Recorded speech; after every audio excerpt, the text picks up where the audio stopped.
a nosso favor. Senhor, vem com o poder da cruz, libertando-nos.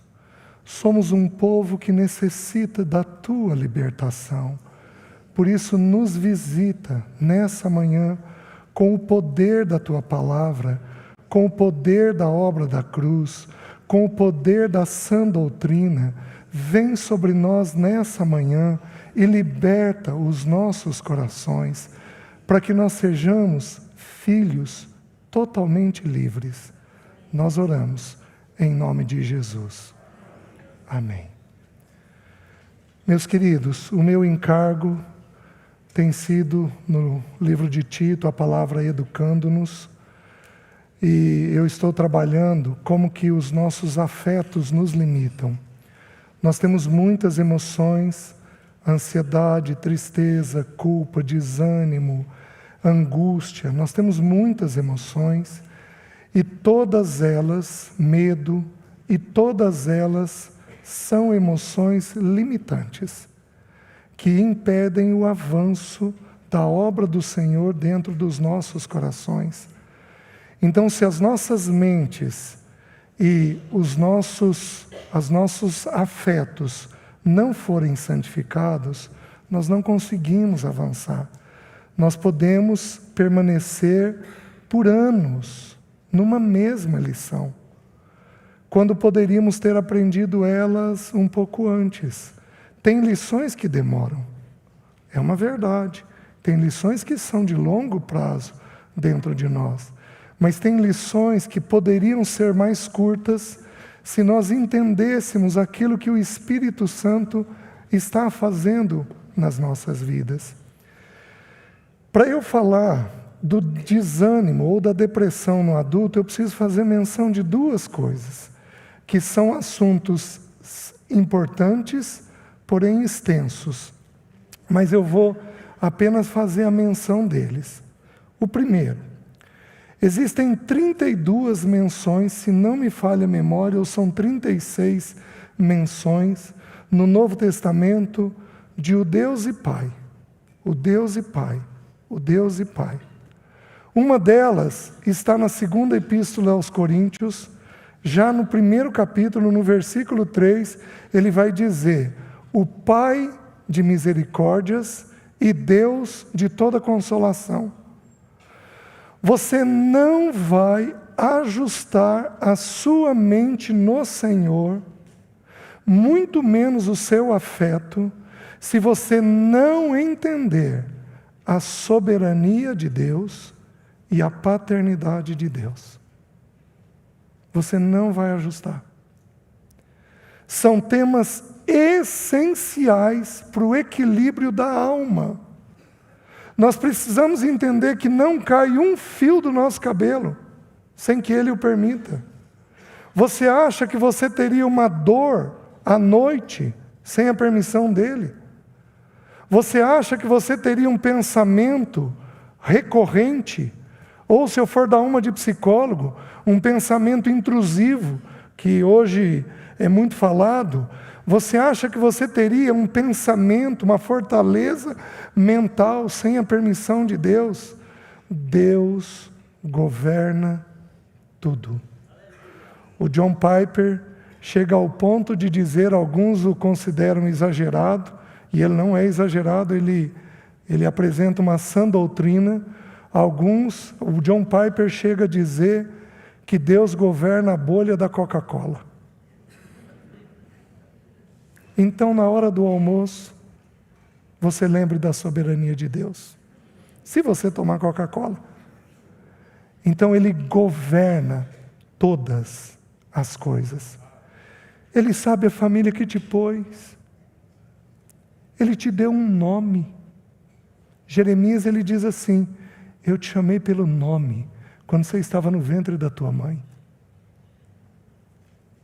O Salmo 55 diz que Ele recolheu as tuas lágrimas no odre dEle.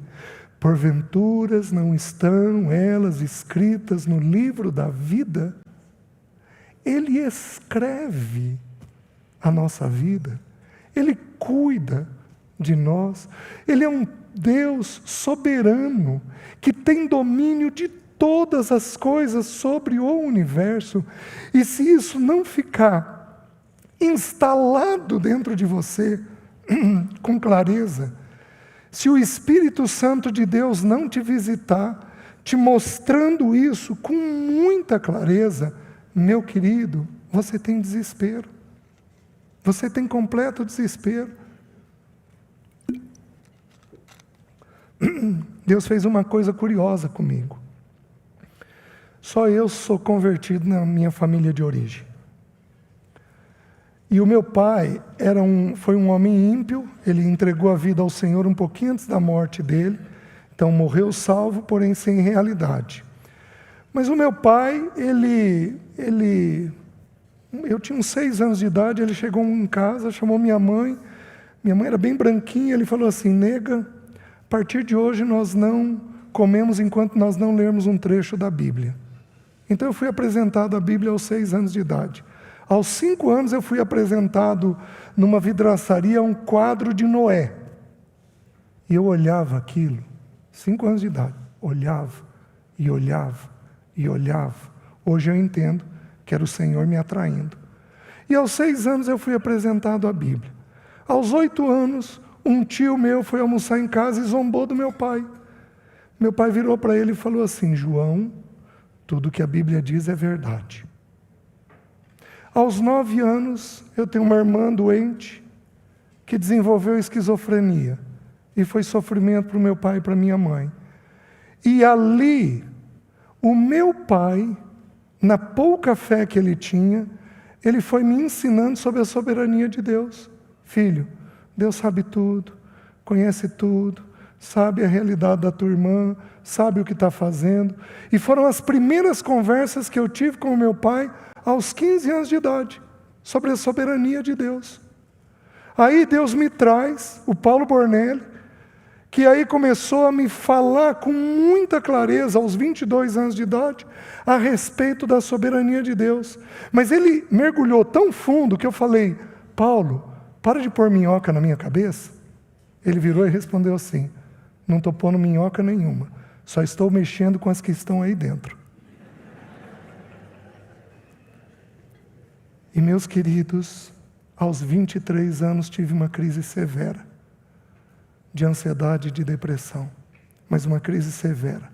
Fiquei 1 ano sem trabalhar na profissão de psicólogo. Não dava conta. Fiquei mais 3 anos para sair daquela crise. E ali eu comecei a entender a paternidade de Deus. Porque eu fui para São Lourenço, o Romeu me convidou para ir para São Lourenço, eu devia estar com uns 26 anos de idade, eu ainda estava saindo da crise, e eu não sabia o que partilhar, e eu estou com um quadro na mente até hoje. Eu de madrugada, estudando sobre a paternidade de Deus, tenho os esboços até hoje do escrito. E ali o Senhor me abriu Ele como Pai. Meus queridos, se você não entender, se você não se dedicar a esse tema, você não vai fazer a tua alma descansar. Somos verdadeiramente livres quando somos filhos. Se, pois, o Filho vos libertar, verdadeiramente sereis livres. Por que aprove ao Espírito Santo de Deus colocar o Filho? Por que Ele não colocou Jesus? Se, pois, Jesus vos libertar, nós sabemos que é Jesus. Por que Ele não colocou o Cristo, que é o Messias? Se, pois, o Cristo vos libertar, verdadeiramente sereis livres. Por que Ele não colocou, se, pois, Jesus Cristo, se, pois, o nosso Senhor Jesus Cristo, se, pois, o Senhor Jesus Cristo vos libertar? Por que aprove a Ele colocar o Filho? Porque o Espírito está comunicando uma coisa simples, simples. Quando eu me vejo na condição de filho, nada me tensiona. Nada. Porque Ele é um Pai perfeito. Ele é um Deus soberano. Mas que me conduz como um pai conduz o seu filho. Meus queridos, é impressionante, o livro de Deuteronômio, no Velho Testamento, é o livro da paternidade de Deus. Então ali nós colhemos muitas instruções sobre como Deus age como um pai conosco. E o livro de Deuteronômio são 5 sermões de Moisés. Ele discorre a entrada do povo em Canaã, a desobediência deles para poder entrar. E no capítulo 1, versículo 30, olha a paternidade de Deus. O povo permaneceu 40 anos no deserto porque eles foram desobedientes à voz de Deus. Sabe o que diz no capítulo 1, versículo 30 de Deuteronômio? Diz assim: como um pai conduz o seu filho, eu te tomei pela mão direita e te conduzi esses 40 anos do deserto. Até na colheita do nosso pecado ele não deixa de ser pai. Até na colheita do nosso pecado ele seria justo de nos julgar, de nos sentenciar, de trazer um peso sobre aquilo que fizemos, das mortes que o próprio pecado traz. Meus queridos, até neste momento, Ele é Pai. Ele é um Pai perfeito, santo, justo, adequado, que nos conduz em todas as coisas. Precisamos retornar ao Senhor. Retornar à soberania dEle, à paternidade dEle. Esses temas fazem parte da sã doutrina, fazem parte, que o irmão Cláudio colocou, fazem parte da cruz do nosso Senhor, que o irmão colocou ontem. São temas essenciais para você encontrar descanso na alma humana. Tudo o que ocorreu com Jesus vai ocorrer com você, tudo. Na vida humana do Senhor, o que ocorreu com Ele, vai ocorrer com você. Ele foi desprezado e rejeitado, você vai ser. Ele foi desprezado pelos seus, veio para o que era seu, e os seus não receberam. Você vai ter pessoas da família de origem que vão te rejeitar. Ele passou por um batismo de arrependimento, nós vamos passar por muitos batismos de arrependimento, onde nós vamos ter que, constrangidos, arrependidos, pedir perdão a Deus, pedir perdão aos irmãos. Eu tive um ano aí, nesse processo que eu passei nos últimos anos, eu tive um ano que eu devo ter pedido perdão uma dúzia de vezes para os meus filhos, porque eu estava tão dolorido, que eu falei uma outra coisa indevida. Eu brinquei. Todas as vezes que eu pedi perdão, é porque eu brinquei com um assunto sério, que eu não podia ter brincado. Então todos nós vamos ter que passar por um batismo de arrependimento. Mas, meus queridos, no batismo de arrependimento, de acordo com Mateus 2,20, ele se pôs a orar. E quando ele orou, os céus foram abertos, e o Espírito Santo desceu sobre ele. E a voz do Pai disse o quê? Este é meu. Meu. Meu. Você é dele. Até o dia que ele vier. Você é dele. Os nascidos de novo têm o Espírito Santo dentro de si. E esse Espírito é o penhor da nossa herança. Ele nunca será removido. Ele pode ser entristecido, ele pode ser apagado, mas ele não é removido. Nós precisamos, irmãos, entender que somos dele.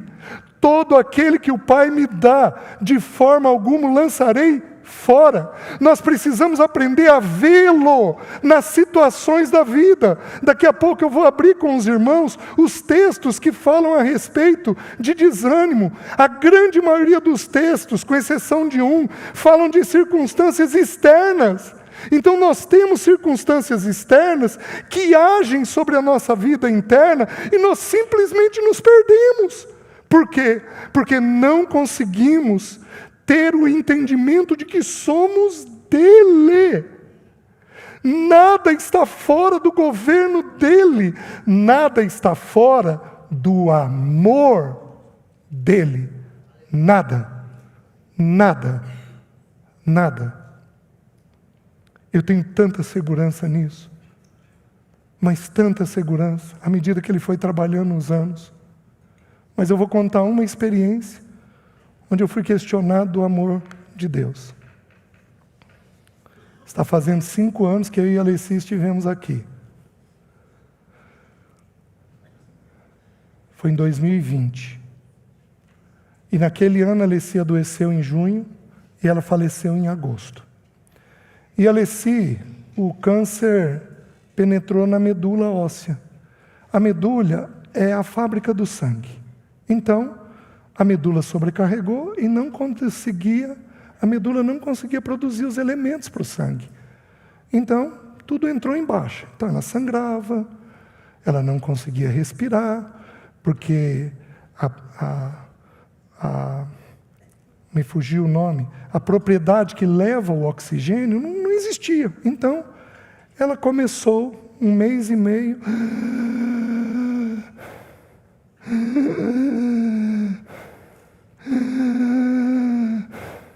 E, meus queridos, isso é cansativo para ela e era cansativo para quem estava perto. Foi hospitalizada. Eu fiquei com ela, eu e os filhos, estava na pandemia, conhecia os médicos, pedi permissão, ficamos os meus 2 filhos e uma sobrinha com ela o tempo todo. E eu passava a noite com ela. E ela estava sedada, então ela apagou, mas ela ouvia. Então o que nós fazíamos? Fazíamos culto o dia inteiro. Líamos a palavra, cantávamos, orávamos, porque a gente via que aquilo relaxava ela. Uma madrugada, acentuou, e eu estava sozinho com ela, acentuou aquela respiração. E eu levantei e estava cantando para ela, não me lembro o que eu estava cantando, não consigo me lembrar. E eu fui tomado por pensamentos de incredulidade. Meus queridos, que coisa horrível. Enquanto eu cantava, minha mente brigava. Deus, ela te amou a vida inteira. Ela te serviu uma vida inteira. Deus, como é que ela morre desse jeito? Deus, ser misericordioso, faz alguma coisa. Como é que o Senhor pode ter amor numa realidade dessa? Faz ela passar para o Senhor essa noite. Isso era quinta-feira. Ela partiu para o Senhor no domingo. E, meus queridos, aquela luta interna, um sentimento horrível do desamor de Deus. E aí o Espírito me visitou. Sabe com o quê? Com um cântico infantil que eu não cantava há 20 anos. Sabe qual era o cântico? 3 palavrinhas só, eu aprendi de cor. Deus é amor. Tralalalalalalala. E eu cantei a música. E eu e ela fomos visitados pelo Senhor. Não tem momento que Ele não seja capaz de te visitar. Não tem momento que Ele não seja capaz de te visitar. Não tem. Ele é um Pai perfeito. Ele não é teu pai. Ele não sou eu. Ele não é o Mário como pai. Ele não é o Antoniel como pai. Ele não é o Cláudio, não é o Mac. Ele não é nenhum de nós. Por quê? Porque Ele é perfeito. Ele visita na hora certa, Ele fala na hora certa, Ele atende na hora certa, Ele socorre na hora certa, Ele cuida na hora certa, Ele tem amor para derramar ao teu coração. Por isso, quando nós olharmos os textos das situações externas que nos desanimam, nós temos que lembrar do Deus e Pai. Do Deus e Pai. Amém, meus irmãos? Primeiro ponto. Segundo ponto. Os manuais, qualquer psicólogo ou qualquer psiquiatra, separa que os transtornos de humor habitam no afeto, diferente dos transtornos de ansiedade que habitam na mente. Então eles separam. Lembra que a medicina ela tem que ser técnica. Então, o que ela faz? Ela vai partindo as coisas e criando os sintomas devidos para cada coisa. Da minha ótica, olhando as Escrituras, a depressão deriva sempre da ansiedade. Sempre. Somos ansiosos e, por sermos ansiosos, vamos deprimir. Os irmãos estão entendendo? Então, sempre há um quadro misturado. Os manuais até contemplam isso, dizendo que a pessoa tem um quadro ansioso-depressivo, com a predominância da ansiedade. E então a depressão. Às vezes inverte. A pessoa tem um quadro depressivo-ansioso, com a predominância da depressão, e aí, em segundo plano, a ansiedade. Agora, por que é importante eu falar isso? Porque eu deveria ter falado uma coisa ontem que eu esqueci. Presta atenção, como é que você desanima uma criança? Ela tira 9 numa prova. Nota boa? Sim. Alguns pais aqui não se satisfazem. E querem um 10. Então, eu vou dar um exemplo de um pai ruim. Ele vira e diz assim: por que você não tirou 10? Você não estudou o suficiente. Você é um pai ruim. Eu vou falar um pai bom. Ele diz assim: nossa, querido, que nota boa, está bem perto do 10, né? Esse é um pai bom. Só que presta atenção, agora eu vou te falar como é que a criança ouve. A criança ouve o seguinte: você acha que ela ouve que ela tirou 9? Ou você acha que ela ouve que faltou 1 para o 10? Isso desanima. Porque nunca consegue alcançar. O pensamento do desânimo é a falta. É aquilo que faltou. É aquilo que eu não estou tendo. Isso é o que desanima. Eu gostaria de ter alguma coisa e aquilo está me fazendo falta. Então, o exemplo que eu dei, uns 2 anos atrás, eu estive em Brasília. E aí, eu partilhei sobre a graça de Deus com os pais e os filhos juntos. E aí, por algum motivo, que eu não me lembro o quê, eu dei exemplo de nota.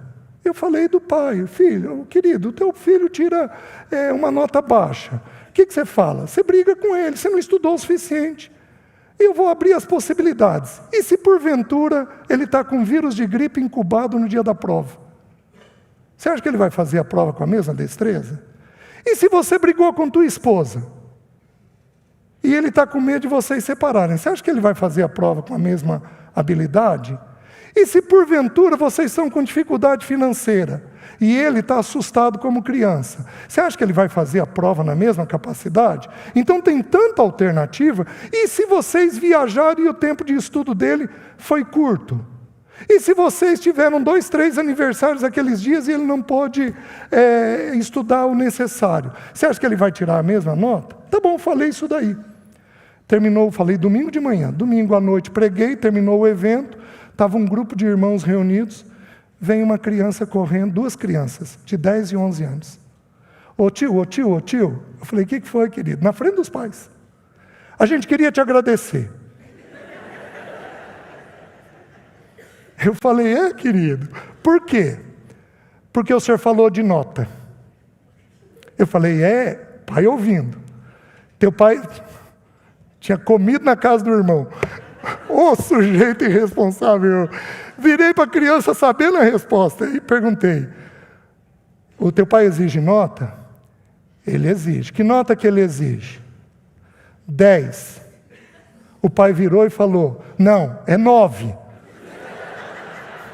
Eu virei para o pai e falei: tá, deu muita diferença. Por que eu estou citando esse exemplo? A outra criança de 10 anos virou e falou: tio, é isso mesmo, tio, é isso mesmo, eu queria agradecer ao senhor, porque o pai lá exige nota. Só que esse tinha escapulido da casa por causa de nota. passou meio período fora de casa. Pediu dinheiro na rua para comer. Você acha que um adulto, essa criança adulta, vai ter qual tipo de fantasia? Vou virar andarilho, para fugir das dores da vida. Por que eu estou dizendo isso? Porque a ansiedade, ela é produzida apenas por 2 pensamentos. O primeiro nós sabemos de cor e salteado, que é o futuro. Mateus capítulo 6, versículo 34. Não andeis ansiosos, não vos inquieteis com o dia de amanhã, pois o amanhã trará os seus cuidados, basta cada dia o seu próprio mal. 3 coisas. Nós podemos planejar o dia de amanhã? Podemos e devemos. Nós podemos nos inquietar com o dia de amanhã? Não. Amanhã nós teremos problemas? Teremos. Quando Deus vai promover o cuidado do dia de amanhã? Amanhã. Deus não faz tudo por antecipação. Ele não faz tudo por antecipação. Senão a nossa fé vai lá para baixo. Nós temos uma fé rasa. Então Ele mantém a nossa fé acesa, deixando para intervir no tempo dele e da forma dele. E aí diz assim, basta cada dia o seu próprio mal. Ou seja, qual o pensamento que tem que ocupar a nossa mente? O pensamento do mal do dia. O mal do dia você suporta. O mal de amanhã você não suporta. Esse é o primeiro pensamento. Mas e o segundo? O segundo está oculto no texto. Porque no versículo 25 ou 26, deixa eu confirmar aqui, irmãos.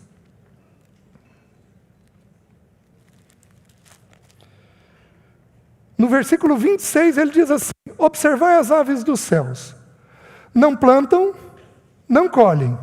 Até aqui Jesus sempre falou, não plantar e não colher. De plantio e colheita Jesus sempre falou. Mas aqui Jesus acrescenta um ponto. O que ele acrescentou? Nem ajuntam em... Gente, é quase irônico falar de ave ajuntar em celeiro. Por que o Senhor fez isso? Porque nós temos um problema ligado a desempenho. Desempenho. Nós queremos que as pessoas sejam isso, sejam aquilo, façam aquilo. Nós queremos que as pessoas desempenhem. Tem que ter título, tem que ter isso, tem que ter nota, tem que ter aquilo, tem que ir bem, tem que fazer certo, tem isso, tem aquilo outro. Meus queridos, a gente exige de nós e dos outros. E essa exigência promove o quê? Promove o pensamento da falta. Eu nunca consigo. E o que é pior, queridos, quando fazemos isso, nós estamos tendo o espírito de Caim.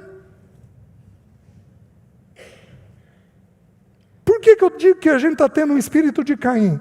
Porque a Caim, ele trouxe o melhor que ele produziu. Ele não entendeu que ele seria aceito pelo sangue de um animal. Como é que Abel entendeu e ele não? Quem que ensinou para Abel? Óbvio que foi Adão e Eva. Porque Deus matou um animal para cobrir a nudez deles. Então Caim entendeu pelos pais. Abel entendeu pelos pais. Por que Caim não entendeu? O meu braço, a minha força, o meu desempenho. Tem que fazer, tem que ser. Meus queridos, a graça de Deus nos leva a fazer, mas ela nos leva a fazer sem peso, sem cobrança. A gente, em geral, exige por religiosidade. Vocês estão entendendo? E se o teu filho tiver dificuldade com matemática? E se a verdade dele é que ele for 5 em matemática? E não 10. O que você vai fazer com essa verdade? Você vai pagar um professor particular para ele ser 6 e poder passar de ano. Mas qual é o problema se o teu filho tiver uma dificuldade com um tema da vida? Ou com uma luta na vida? Qual é a dificuldade disso, meus irmãos? Mas não. Nós exigimos. E aí, Quando uma criança é muito exigida, quando na vida adulta ela se depara com situações estressantes, o que ocorre? Ela já está fadigada. Ela já está fadigada, porque ela foi exigida uma vida inteira já. Os irmãos conseguem entender o que está sendo dito? Então nós precisamos... César, então você está dizendo que não é para exigir do filho? Imagina! Claro que é para exigir. Nós vamos exigir o quê? O que Deus colocou dentro dele. Se ele for 5 em matemática, nós vamos esperar 5 em matemática. Se ele é 8 em português, nós vamos esperar 8 em português. Se ele tem facilidade com uma virtude, nós vamos ajudar ele com aquilo. Se ele tem dificuldade com um defeito, nós vamos ajudar ele naquilo. Nós vamos esperar aquilo que está dentro dele, aquilo que ele pode dar. 1 João 5:3, depois vocês dão uma olhada, diz assim: porque os seus mandamentos não são penosos. Meus queridos, aquilo que Deus espera de nós não é penoso. Mas aquilo que nós esperamos de nós, aquilo que nós esperamos dos nossos filhos, que Deus não espera, isso vai ser penoso. E isso com o tempo faz o quê? Desanima. Desanimou para o crescimento espiritual. Tudo bem? Falei as duas coisas que eu queria. Vamos dar uma olhadinha nos textos agora. A palavra que nós vamos estudar agora, ela é diferente da palavra que nós vimos em Colossenses 3:1. Como eu expliquei para os irmãos, Colossenses 3:1 é uma palavra mais branda para desânimo. Lá em Colossenses 3:1, a palavra significa o quê? É atumeu, que significa estar desanimado, abatido ou quebrado de espírito. Colossenses 3:1 é essa. Mas a palavra que nós vamos ver agora, que é ekakel no grego, significa estar completamente desanimado, estar exausto, estar esgotado, exausto. Sabe quando você faz um esforço físico que você fica muito esgotado e você não tem força para levantar e tomar banho? Essa é a ideia. Você vai tomar banho dali meia hora, porque você vai levantar e vai fazer. Mas você está tão exausto, você está tão esgotado, que você não tem força para fazer o movimento em direção às coisas. Vocês estão me entendendo? Desculpem eu colocar isso. No período de luto, foi 30 de agosto. A hora que deu 1º de setembro, eu passei 32 dias na cama. Levantava para ir trabalhar, mas não conseguia levantar para ter meu tempo com o Senhor.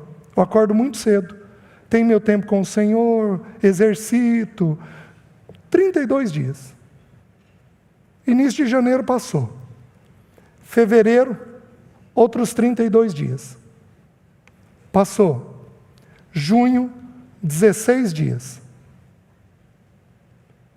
Então, a situação externa me desanimou, me abateu. Se eu parasse em qualquer psicólogo, ele ia dizer o quê? Vai para um psiquiatra. Você está de luto, você está deprimido, você precisa de remédio. E meus queridos, às vezes nós necessitamos, mas na grande maioria das vezes, o Espírito nos dá graça para vencer aquilo que está acontecendo. Basta a gente saber lidar com a realidade devida com as coisas, né? Ter o entendimento da parte do Senhor que vai passar, as coisas acabam passando, certo? A primeira expressão dessa palavra, então, estar completamente desanimado, estar esgotado, exausto. Alguém aqui se vê assim? Levanta a mão, levanta alto. Muita gente, vocês estão entendendo? Vamos dar uma olhadinha no que os textos bíblicos dizem para nós, para a gente aprender. Primeira vez que essa palavra aparece no Novo Testamento, Lucas 18, versículo 1. Olha o que diz o texto bíblico.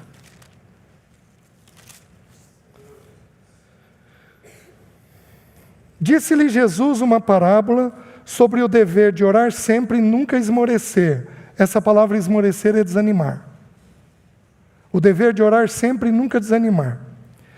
Havia em certa cidade um juiz que não temia Deus, nem respeitava homem algum. Havia também naquela mesma cidade uma viúva, que vinha ter com ele, dizendo: julga minha causa contra o meu adversário. Ele, por um tempo, não a quis atender, mas depois disse consigo: bem que eu não temo a Deus, nem respeito a homem algum.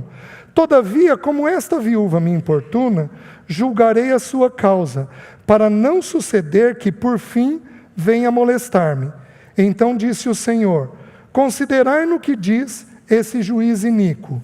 Não fará Deus justiça aos seus escolhidos, que a Ele clamam dia e noite, embora pareça demorado em defendê-los? Digo-vos que depressa lhes fará justiça. Contudo, quando vier o Filho do Homem, achará porventura fé na terra? Meus queridos, os estudiosos dizem o seguinte, que uma parábola, ela tem um ensino central. E você só pode interpretar os detalhes dela se você encontrar base bíblica para isso. Qual é o ensino central? Essa parábola só aparece em Lucas. Ninguém mais fala dela. Qual é o ensino central desta parábola?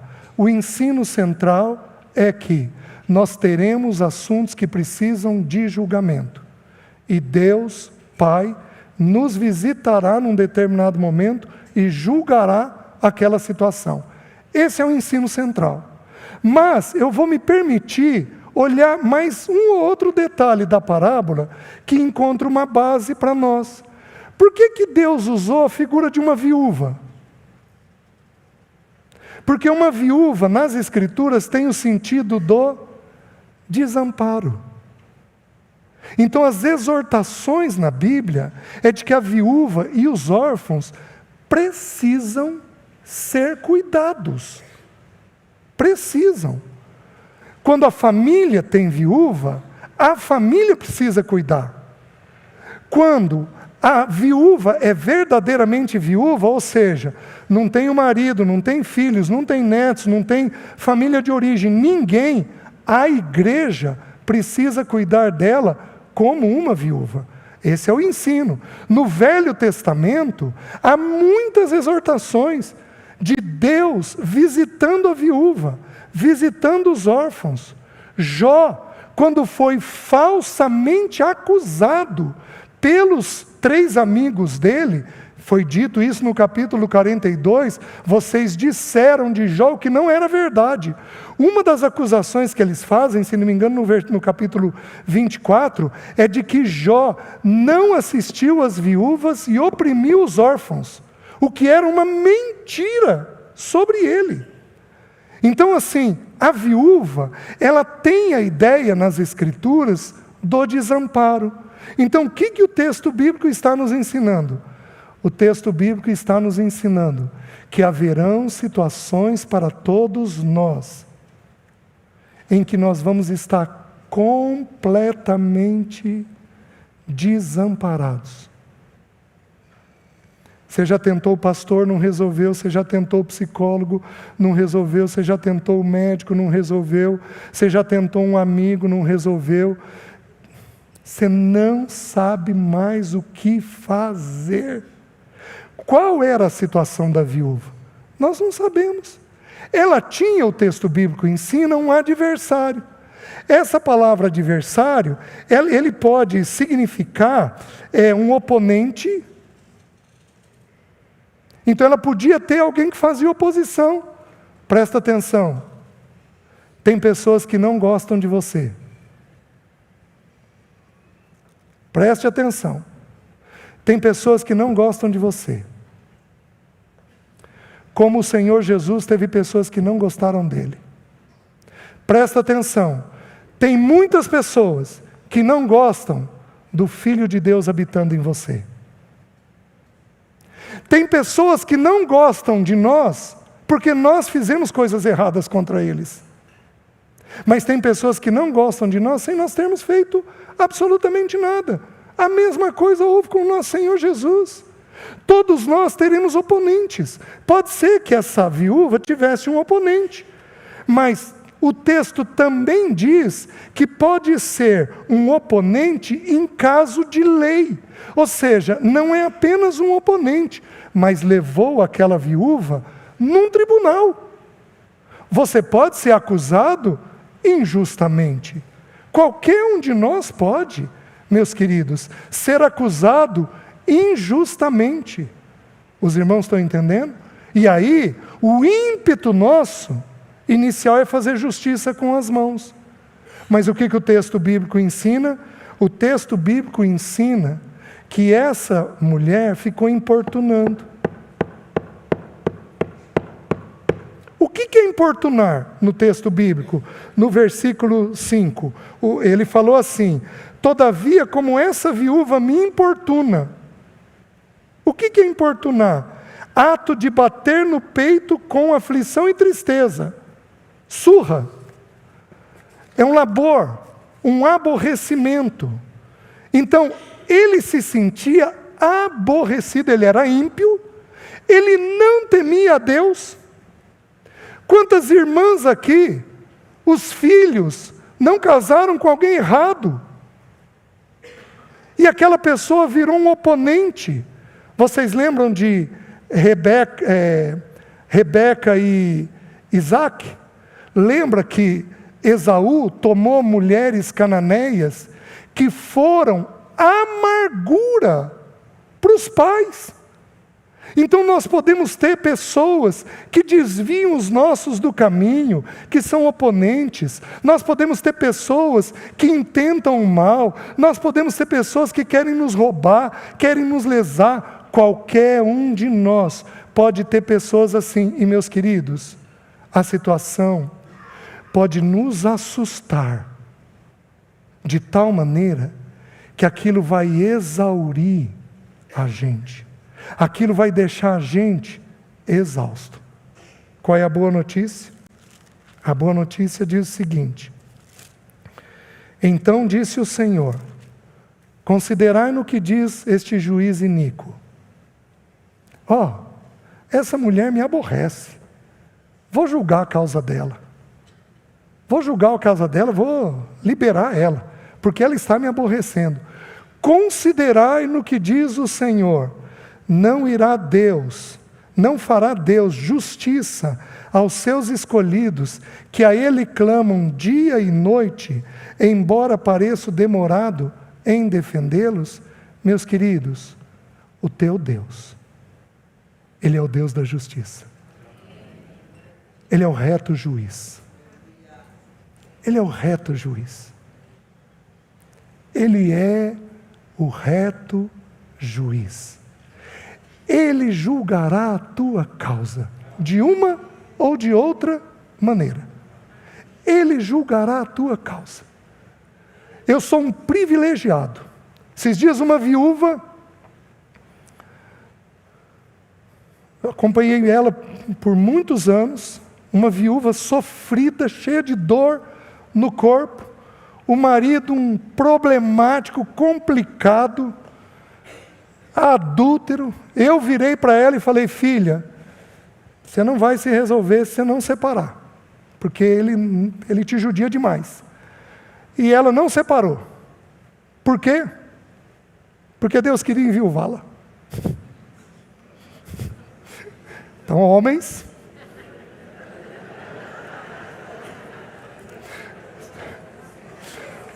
um dos primeiros encontros que eu fui foi um encontro de mulheres. Tinha 500 mulheres no auditório. Eu e uma outra psicóloga falando. A psicóloga, no meio de uma mensagem, virou e falou assim: irmãs, quem aqui já teve a fantasia de se separar? Meia dúzia de mulher, no meio de 500. Aí ela virou e perguntou assim: quem já teve a fantasia de enviuvar? A mulherada toda.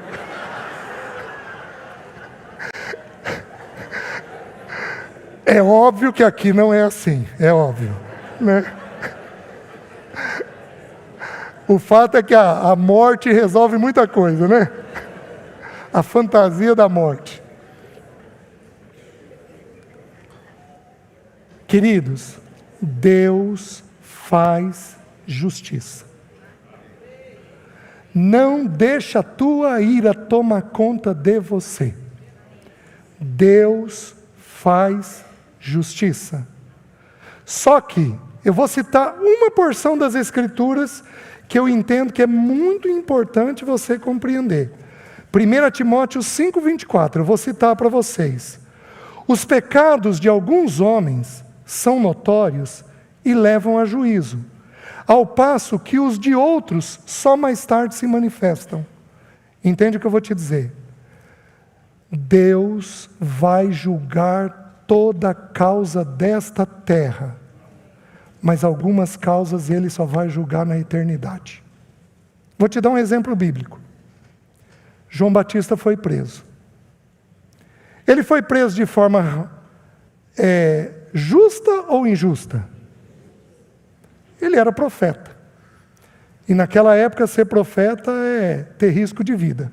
Então ele teve risco de morte. Ele teve risco de morte e ele foi decapitado por uma dança de uma menina e por uma mulher adúltera. Ele foi decapitado por causa disso daí. Mas, quem que é Senhor de vivos e mortos? Quem matou João Batista? Quem matou João Batista? Deus. Presta atenção. Nós nascemos com prazo de validade, porque o dia da nossa morte foi escrito no ventre da nossa mãe. Quando Isabel engravidou, o dia da morte de João Batista estava escrito, porque Deus é o único que é Senhor de vivos e mortos. Ah, mas César, o diabo mata, porque ele veio para roubar, matar e destruir. É uma verdade, ele mata, mas para matar ele tem que pedir permissão para o Senhor, porque ele não é Senhor de vivos e mortos. Você está entendendo? Certo. A causa dele é uma causa que vai ser julgada na eternidade. Então nós temos que ter um coração tranquilo, que Deus manifesta alguns pecados aqui, nessa vida, esses pecados são notórios, mas outros, porém, só mais tarde que se manifestarão. Então a nossa segurança não está colocada no julgamento, a nossa segurança está colocada no juiz. O Spurgeon tem uma frase que diz assim: quando sabemos quem, não perguntamos por quê. Porque a nossa segurança está colocada na pessoa de Deus. O fato é o seguinte: alguns de nós têm causas aqui dificílimas de serem resolvidas. Dificílimas. E se essa situação estica, fica mais complicado ainda. Existe uma porção no Salmo 118 que diz assim: melhor é confiar no Senhor do que confiar nos príncipes. Melhor é confiar no Senhor do que confiar nos homens. Ele é um reto juiz. Então, você pode ter situações em que você desespera. Meus queridos, algumas das irmãs especialmente, que estão na condição de viúva, o tempo todo procuram os líderes. Meu irmão, meu irmão, meu irmão, meu irmão, meu irmão, olha meu filho, olha meu filho, olha meu filho. A vez em que o Senhor disse: ó geração incrédula, até quando estarei convosco? Sabe quando foi? Quando ele desceu do monte da transfiguração e tinha um filho possesso e um pai desesperado.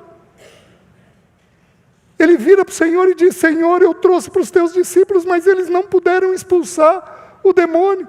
E aí o Senhor brada: ó geração incrédula, para crer tudo que os profetas falaram. E aí ele usa essa expressão da fé.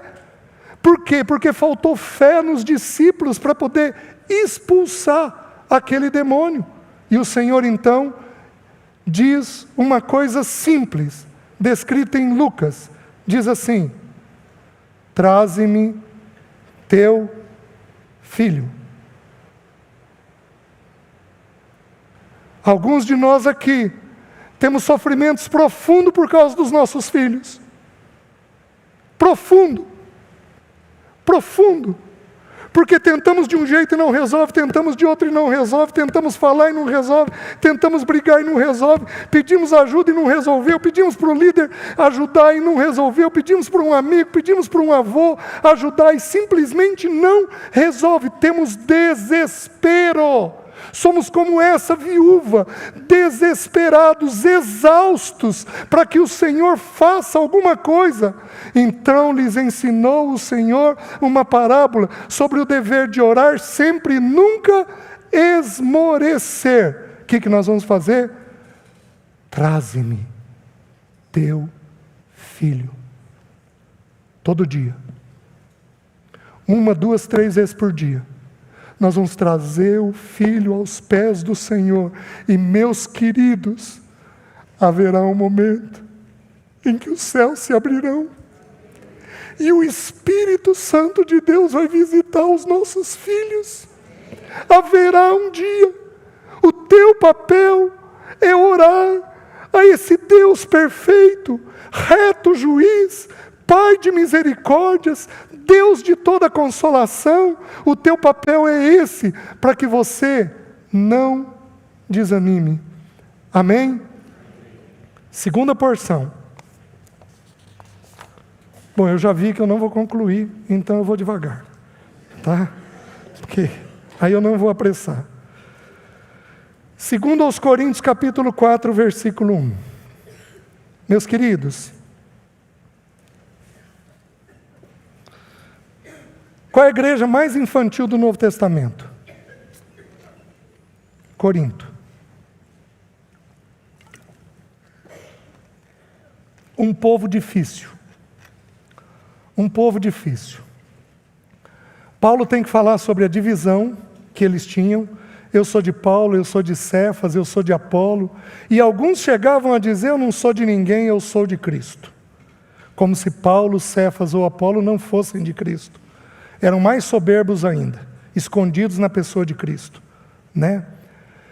Paulo, ele tem uma luta enorme. No capítulo 3 ele diz, não pude vos escrever como a espirituais, e sim como a carnais, como a crianças em Cristo.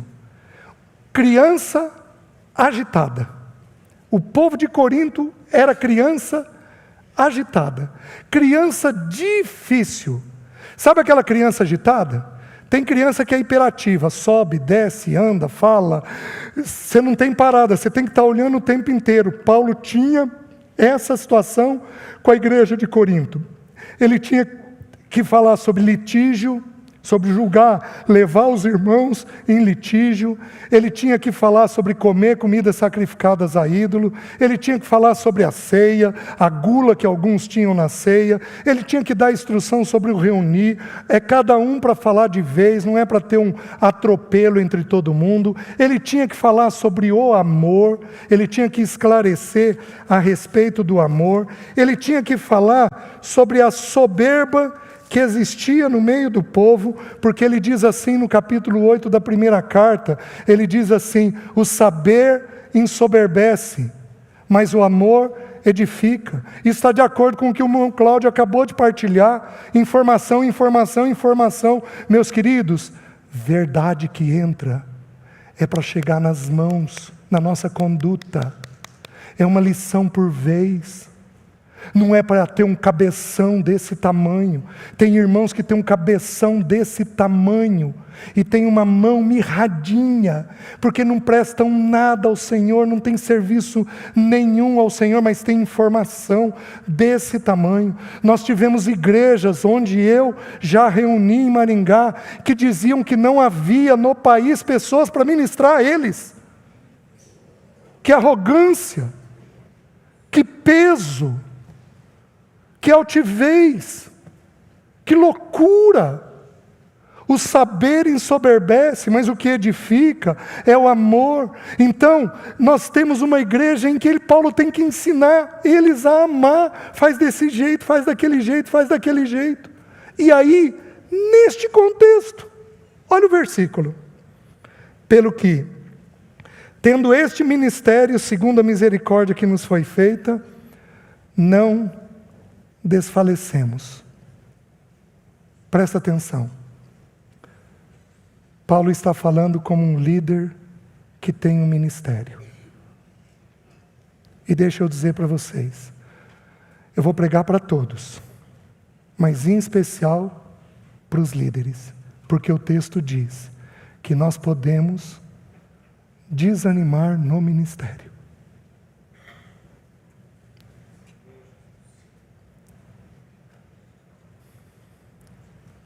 Meus irmãos,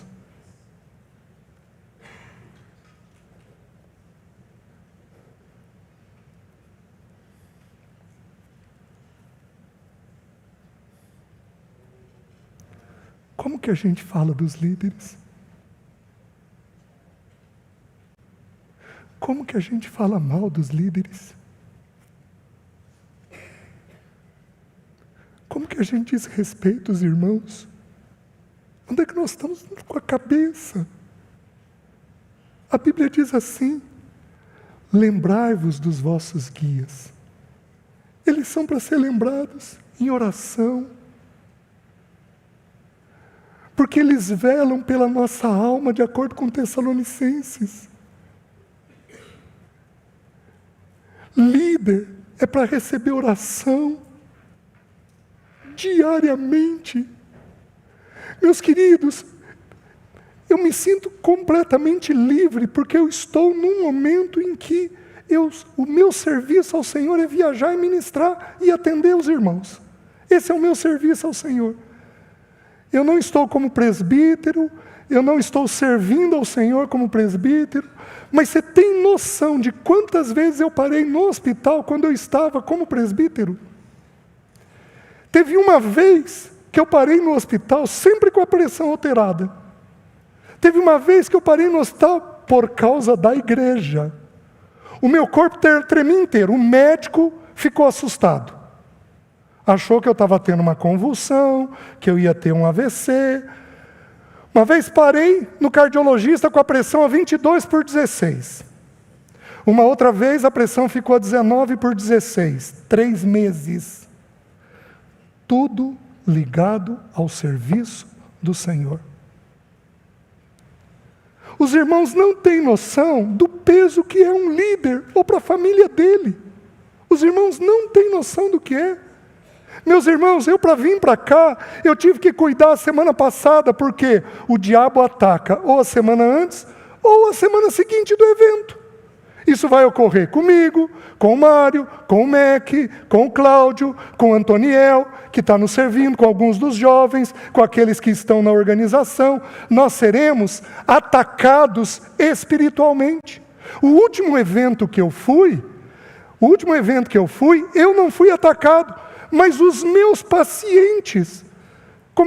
Terminei o evento domingo à noite, segunda-feira eu voltei de viagem, na terça-feira de manhã, começou um monte de problema que não tinha explicação. Aí, com 3 horas de atendimento, eu entendi. Aí eu repreendi o diabo. Os irmãos têm noção de que os líderes acordam de vez em quando com você na cabeça, com uma preocupação com você, e ele precisa orar, e ele não sabe o que está acontecendo, e ele tem as limitações dele. Meus queridos, o ministério é extenuante. Por que você acha que Paulo vai dizer que ele tem temores por dentro, angústias por dentro e tremores por fora? Por que você acha que ele vai dizer isso? Porque ele tinha ataques de todo tipo de ordem no ministério. Meus queridos, algumas vezes eu acordo com alguém na mente. Se é mulher, eu ligo para o marido. Querido, o que está havendo? Eu perdi um pouco do sono por causa da pessoa. Tem custo. É sofrido. Quantas irmãs de líderes deprimidos, porque a irmã sofre muito mais com a questão do governo. Ela sente o drama do marido. Quantos filhos têm aversão?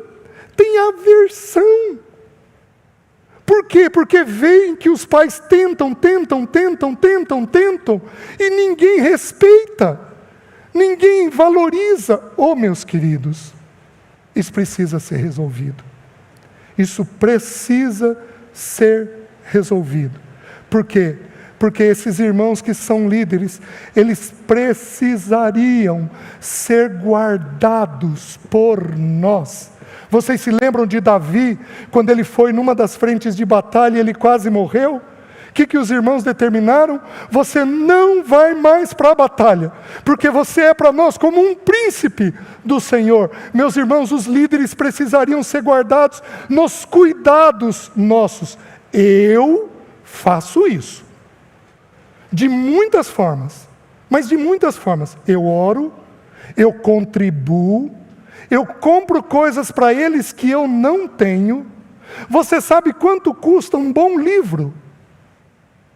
Como você acha que o irmão vai depositar um bom depósito em você se ele não tiver um bom livro? Você sabe quanto custa um bom livro?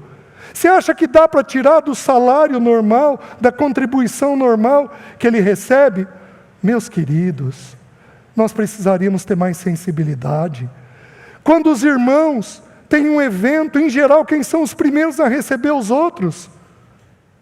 Os líderes. Você sabe quanto custa? Esse líder fica uma semana na tua casa, você sabe quanto custa para ele? Ou você acha que não custa? Você acha que ele não tem que programar no orçamento dele o gás, a energia, a comida, a água? Ele recebe uma família toda. Eu recebi já 7 irmãos dentro de casa.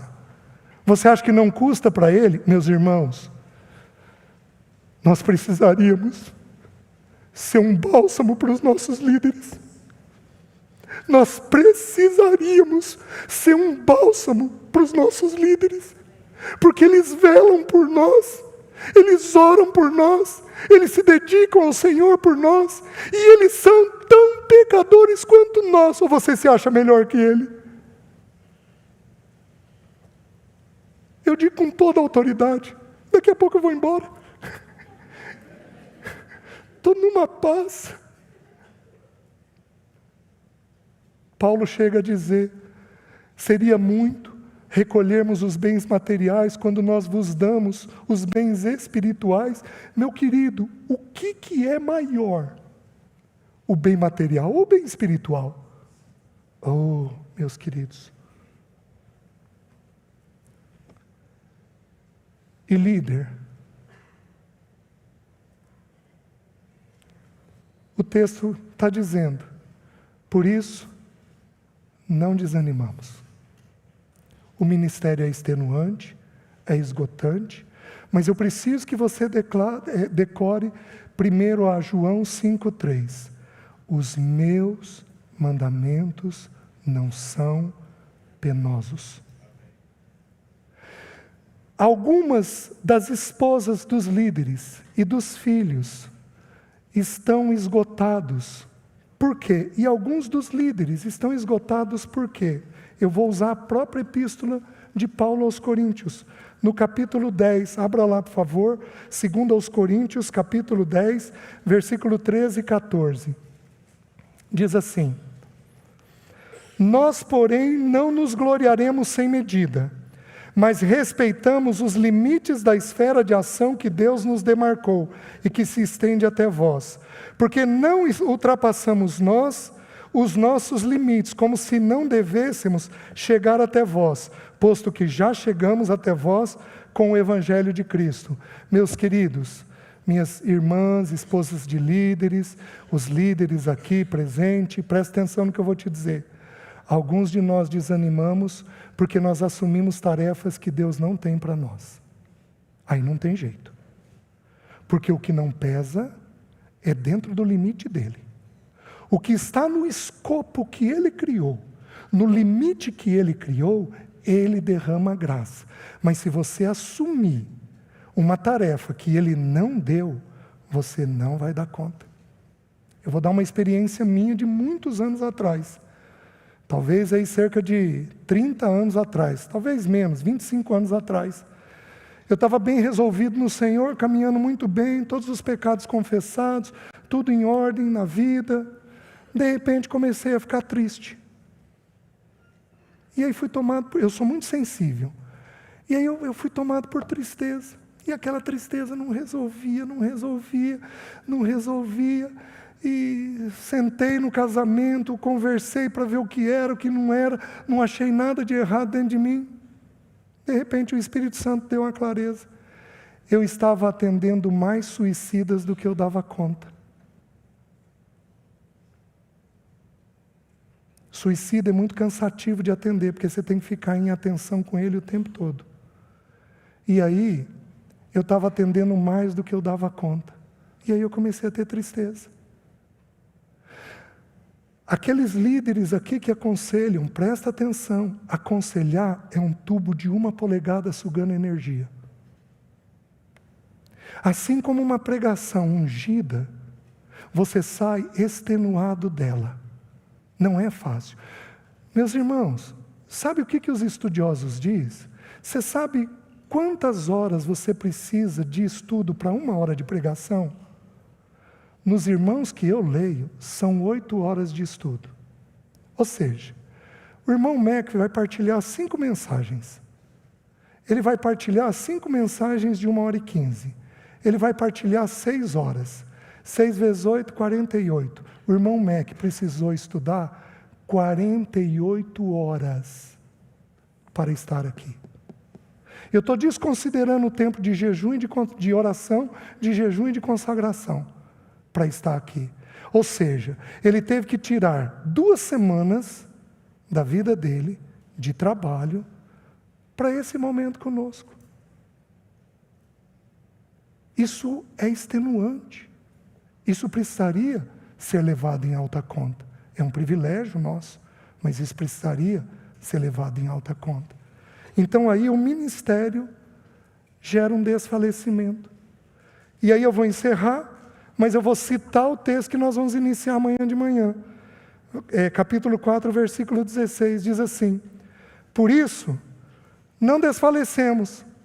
Pelo contrário, mesmo que o nosso homem exterior se corrompa, contudo o nosso homem interior se renova de dia em dia. Meus queridos, líderes podem ter o corpo adoecido. O texto bíblico está dizendo. Mas amanhã nós estudamos isso. Amém? Curva sua cabeça. Vamos orar. Espírito de Deus, o Senhor é bom e o Senhor é santo. Dá-nos do teu entendimento e da tua clareza. Abençoamos todos aqueles irmãos que estão esgotados.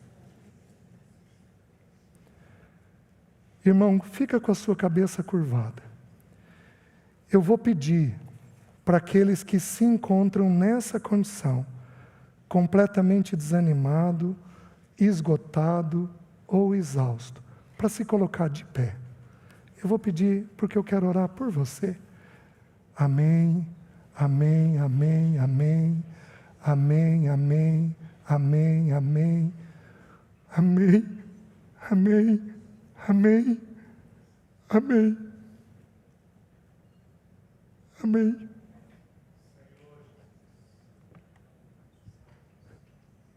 Senhor, naquela cruz o Senhor levou o nosso esgotamento. Visita os meus irmãos. Visita os meus irmãos. Visita eles. Tira a exaustão, tira o sofrimento. Ajuda os meus irmãos a verem o Senhor. Visita-os mediante o teu poder. Visita-os mediante o teu poder. Só o Senhor é capaz de tirar esse esgotamento e essa exaustão. E só o Senhor é capaz de tocar nos olhos e nos ouvidos desses irmãos, para que eles vejam o Senhor. Só o Senhor. Faz justiça a todos aqueles que estão sendo injustiçados. Faz justiça e visita esses irmãos, para que o teu bom nome seja glorificado.